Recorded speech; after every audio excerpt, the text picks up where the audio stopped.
when they do come into the shallow waters to spawn, using that spotlight or that headlamp, you can see the fish very, very clearly, especially if you're in shallow waters.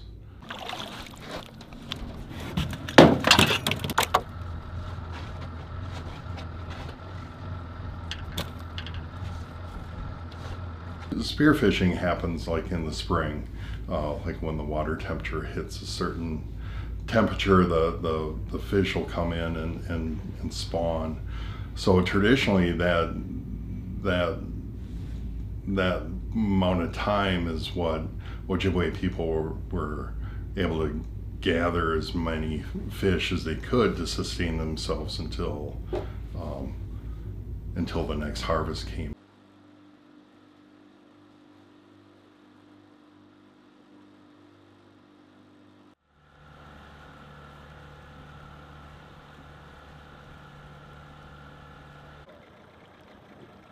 Have life jackets if you want to pull one on.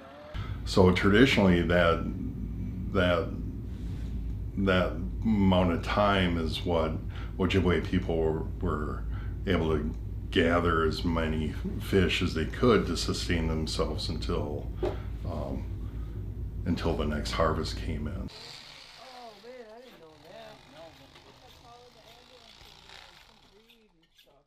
When we look at the future,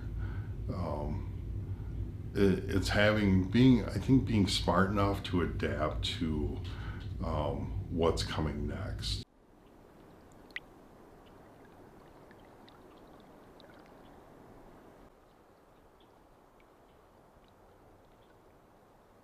As humans, we're adaptable people, but if you can't predict what the weather is going to be, or how warm or how cold your winters are, then things are,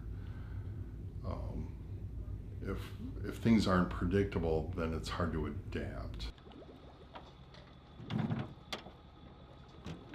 Being on the water or being in nature connects us to that land, and it doesn't matter if you're on a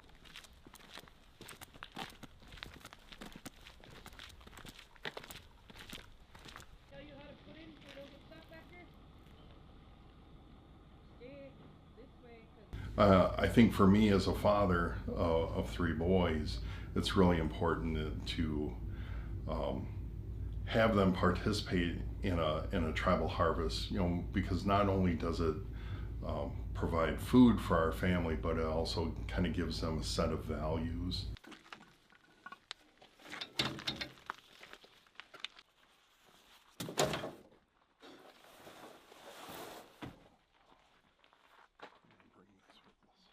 My children never knew their great-grandparents, but they know what it feels like because they're able to do the same things that they did, and on the same body of water that they did, and they're able to taste the same fish. That tasting that walleye is the same as every generation. You want to grab the butt?